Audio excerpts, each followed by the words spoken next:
What does it take to shatter a ceasefire that the world desperately needed to hold? In the Persian Gulf, on the morning of June 27, 2026, the answer to that question was playing out in real time. With drone strikes on a sovereign nation, a second commercial vessel struck in the Strait of Hormuz, an American aircraft already having hit targets deep inside Iran the night before. Somewhere between a fragile diplomatic framework signed 10 days ago and the smoke rising over Bahrain this morning, the most consequential agreement reached in the Middle East in years began to crack. The question now is whether it can survive. To understand what happened in the past 48 hours, you have to understand what was at stake before any of it began. The Strait of Hormuz, before the war, handled approximately 20% of the world's oil and liquefied natural gas. Iranian attacks targeted oil infrastructure in the region, including vessels in the strait, as well as commercial hubs in neighboring countries that aided the U.S. military. For months, that waterway, through which the energy supplies of Asia, Europe, and beyond must pass, had been a battleground between American naval power and Iranian coercion. Shipping had nearly stopped. Thousands of mariners were stranded. Global energy markets were convulsing. And then, 10 days ago, something happened that few analysts had expected would come so quickly. U.S. President Donald Trump and Iranian President Masoud Pezeshkian signed a framework deal on June 17th, aimed at ending nearly 4 months of war. Under the interim agreement, Tehran and Washington had 60 days to reach a final settlement, including limits to Iran's nuclear program and the lifting of U.S. sanctions on the Islamic Republic. The deal also included a demand by Iran that Israel cease attacks in Lebanon.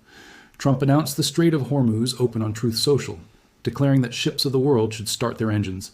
Commercial traffic through the Strait of Hormuz rose sharply after the agreement, and oil prices plummeted to near pre-war levels in the days immediately following. For a brief and fragile moment, it appeared that one of the most dangerous military confrontations in the modern Middle East had found a diplomatic off-ramp. But the Memorandum of Understanding, as it is formally known, contained within it the seeds of the confrontation now unfolding. Disagreements over the strait had lingered from the beginning. The U.S. favored a route through the southern portion of the Strait of Hormuz, hugging the coastline of Oman, while Iran said ships still needed to seek its permission and use a northern route closer to the Iranian coast. Iran also had not ruled out collecting tolls on commercial ships after the 60-day period ended, an idea the U.S. and its allies in the region called unacceptable. Two sides had agreed on paper to stop fighting. They had not agreed on what the agreement actually meant. And in an environment where every disputed ship passage becomes a potential military incident, that ambiguity was never going to hold indefinitely. It collapsed on June 25th. On that date, the Singapore-flagged container ship Ever Lovely was attacked southeast of Dahit in Oman, causing the International Maritime Organization to pause a plan to evacuate 11,000 sailors from the strait. The Ever Lovely was following the United Kingdom Maritime Trade Operations, recommended route through the Strait of Hormuz when it was attacked. The UKMTO said the vessel was hit about 5 nautical miles southeast of Oman's port of Dahit. All crew members were reported safe. The vessel and its cargo were not damaged. But the fact that no one was killed did not reduce the severity of what had just happened. A commercial vessel, flagged by Singapore, operated by Evergreen, carrying civilian cargo, had been struck by an Iranian drone while following an internationally coordinated safe passage route. President Trump described it on Truth Social as Iran firing at least 4 one-way attack drones at ships transiting the strait, with 3 being intercepted by American forces and 1 striking the ship's upper deck. Iran's Persian Gulf Strait Authority had stated just before the attack, any passage through routes outside the framework designated by the PGSA will not be covered by safe passage guarantees and will not be entitled to insurance coverage or related liabilities. Tehran's position was that ships using the Omani coastal route, which Iran considers unauthorized, were fair game. Washington's position was that the international waterway belongs to no single nation, and that ships following internationally recognized navigation procedures are untouchable under the terms of the memorandum. Between those two positions, the Ever Lovely had sailed and paid for it. The American response came on June 26th, the U.S. military said it hit Iranian targets on Friday over Iran's drone attack on the commercial vessel, marking the first American strikes on Iran since the two countries agreed to extend the ceasefire the previous week. The strikes targeted Iranian missile and drone storage facilities and radar sites, U.S. Central Command said in a statement posted to social media, calling it a powerful response to Iran's dangerous behavior. CENTCOM said, the unwarranted aggression against commercial shipping by Iranian forces clearly violated the ceasefire. A U.S. official told CBS News that American aircraft hit multiple targets along the Strait of Hormuz and on Iran's Qeshm Island. The strikes hit 4 targets and were carried out by 6 land-based U.S. aircraft. CENTCOM released footage of the strikes publicly, a deliberate choice. When a military command declassifies and publishes strike footage within hours of an operation, it is not doing so by accident.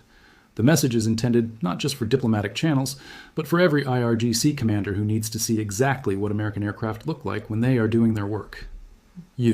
S officials frame the strikes as deliberately calibrated, designed with a scope large enough to send a strong message on freedom of navigation and to provide what was described as a course correction, but limited enough to avoid restarting the wider conflict and significantly derailing the diplomacy. The choice of targets was itself a message. Not Iranian cities, not civilian infrastructure, not leadership compounds, but the specific radar sites and drone storage facilities that feed Tehran's capacity to threaten shipping. You attacked the waterway with your tools. We removed some of those tools. Iran did not interpret it that way. By the morning of June 27th, Tehran had responded on two fronts simultaneously.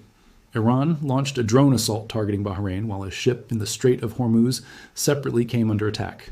The attacks in the Persian Gulf showed the danger of the Iran war again spinning out of control, even after Iran and the U.S. reached an interim deal to try and agree on a final accord to end the conflict.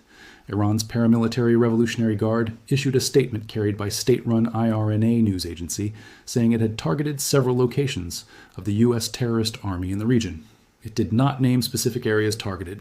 A statement from Bahrain's foreign ministry said a number of Iranian drones targeted the country, calling the attack a flagrant threat to the security of citizens and residents. The selection of Bahrain as a target deserves close attention because it was not random. That Iran targeted Bahrain was likely not coincidental. The kingdom has been one of the strongest critics of Iran and is home to the U.S. Navy's Fifth Fleet. It had just hosted U.S. Secretary of State Marco Rubio for a meeting of the Gulf Cooperation Council's foreign ministers, which ended with a call for an end to Iran's attacks and the strait to be completely open. The Fifth Fleet, headquartered in Bahrain, commands American naval operations across the entire Persian Gulf, the Red Sea, and the Arabian Sea. Striking at Bahrain, even with drones that caused no confirmed damage, is a message directed not just at Manama, but at every ship and every aircraft operating in the region under U.S. military coordination. Iran was not merely retaliating. It was demonstrating its geographic reach. Separately, a tanker was struck in the Strait of Hormuz on Saturday, with the British military's United Kingdom Maritime Trade Operations Center confirming the attack. No one immediately claimed the strike, but suspicion fell on Iran. The crew was reported safe, and no environmental damage was reported. Two separate maritime incidents in a single morning, alongside drone strikes on a GCC member state hosting American forces, constitutes a significant and coordinated escalation, regardless of the damage assessments.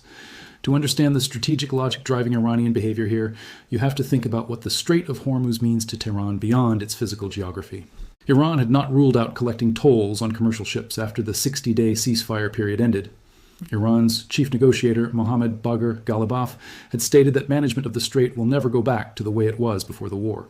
Iran views control over transit through the strait as an irreversible legacy of the conflict it has just survived.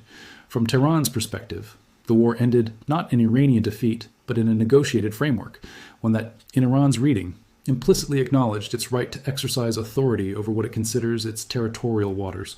The IRGC has been consistent in this position throughout. Ships must coordinate with Iranian authorities, must use Iranian designated routes, and may eventually face transit fees. Every vessel that uses the Omani coastal corridor without Iranian authorization is, in Tehran's view, a provocation.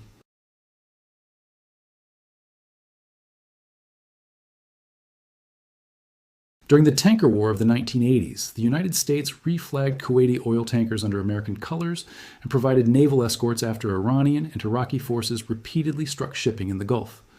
Between 1987 and 1988, American naval forces and Iranian forces engaged in direct combat in the Gulf, an undeclared naval war that killed sailors on both sides. The trigger then, as now, was freedom of navigation through waters that Iran believed it had legitimate claim to control. What is different today is scale, technology, and diplomatic context. In the 1980s, there was no negotiated framework between Washington and Tehran collapsing in real time. Today there is, and its collapse, or survival, carries implications that extend far beyond the Persian Gulf. Iran was weighing walking away from Swiss talks after the U.S. strike, with reports that Tehran may halt negotiations conducted through Swiss diplomatic channels following the American attack on Sirte. That diplomatic thread is the one that matters most in the coming days. The 60-day window established by the June 17th memorandum is still nominally open. Iran has not formally declared it dead. The United States has not suspended negotiations. But both sides are now operating under the assumption that the other is testing boundaries rather than honoring commitments. And in that environment of mutual suspicion, even a calibrated military exchange can tip toward something neither side intended. Vice President J.D. Vance, who has led the American negotiating effort with Iran, was direct in his public statement. Iran signed a ceasefire agreement. We have honored it. If they have disagreements about how the MOU is being applied, they can pick up the phone. But violence will be met with violence. That statement contains within it both a diplomatic opening and a military commitment. Pick up the phone. Meaning negotiation remains available. But violence will be met with violence. Meaning the American response to the ever-lovely attack was not a one-time exception, but an established precedent. Each Iranian drone strike on shipping, each IRGC statement about unauthorized transit, now carries the implicit understanding that American aircraft will respond. Secretary of State Marco Rubio, wrapping up a tour of the Gulf to reassure regional allies, issued a joint statement with the Gulf Cooperation Council calling for free, unconditional, and unrestricted navigation in the strait, without tolls or attempts to assert control. 6 Gulf nations aligned publicly with the American position on the day Iranian drones were flying toward Bahrain. That alignment matters because one of Iran's strategic calculations throughout this conflict has been that Gulf states, despite their dependence on American security guarantees, might find common ground with Tehran on the question of sovereign control over regional waterways. That calculation appears, at least for now, to have failed. The humanitarian and economic stakes of what happens in the next few days are not abstract. The IMO had begun evacuating some 600 ships and around 11,000 mariners stranded by the closure of the Strait of Hormuz during the conflict. About 115 ships had already left the strait before the attack on the Ever-Lovely caused the evacuation to be suspended. Around 500 vessels were still waiting. Those are real ships, real crews, real cargo. Fertilizer shipments that affect global food prices, fuel shipments that affect energy costs across Asia, and consumer goods that supply markets from Japan to India. Every hour the strait remains contested is an hour those vessels sit, those crews wait, and those supply chains remain disrupted. Before the renewed outbreak of violence, oil prices had fallen about 3% on Friday, on course for steep weekly losses, in response to oil tankers exiting the Strait of Hormuz. Saudi Aramco had resumed crude loadings at its Ras Tanura terminal in the Gulf, the world's biggest oil port, after a nearly 4-month halt. Fertilizer shipments through the strait had also picked up, helping to assuage concerns about a spike in global food prices. The fragile recovery in global commodity markets that followed the June 17th agreement is now at risk. Each fresh military exchange gives shipping companies and their insurers reason to wait, reason to reroute, reason to keep vessels out of the corridor that the world's trading system depends on. What makes the current situation particularly difficult to read is that both sides have genuine incentives to keep the broader framework alive, even as their actions in the past 48 hours suggest the opposite. Iran desperately needs sanctions relief and access to frozen assets, benefits that only come with continued progress on the diplomatic track. The United States has invested significant political capital in the June 17th agreement, which Trump has framed as a major foreign policy achievement. Neither side walked away from the deal on June 26th or June 27th. Both sides struck, and both sides kept the diplomatic channel nominally open. That pattern, fighting while talking, is one that analysts of the Iran-Iraq War, the Korean armistice negotiations, and numerous other conflicts will recognize as a familiar and deeply dangerous mode. Iran's internal posture hardened around the framing that the United States, not Tehran, had broken the memorandum. Iranian officials condemned the June 26th U.S. airstrikes on the country's missile, drone, and radar facilities as aggression, cast the IRGC's claimed response against U.S. bases as lawful retaliation, and tied Tehran's renewed declaration that the Strait of Hormuz was closed to alleged U.S. and Israeli violations of the accord, the security establishment's willingness to strike U.S. bases and to assert closure of the waterway, demonstrated that the IRGC intended to keep its kinetic and maritime leverage intact rather than subordinate it to the negotiating track. That last phrase is the key. The IRGC is not simply reacting to American strikes. It is making a deliberate institutional choice to preserve its leverage, its drones, its missiles, its ability to threaten shipping as bargaining chips for the negotiations that are supposed to be replacing the fighting. From the IRGC's perspective, giving up that leverage before a final deal is signed would leave Iran with nothing to trade.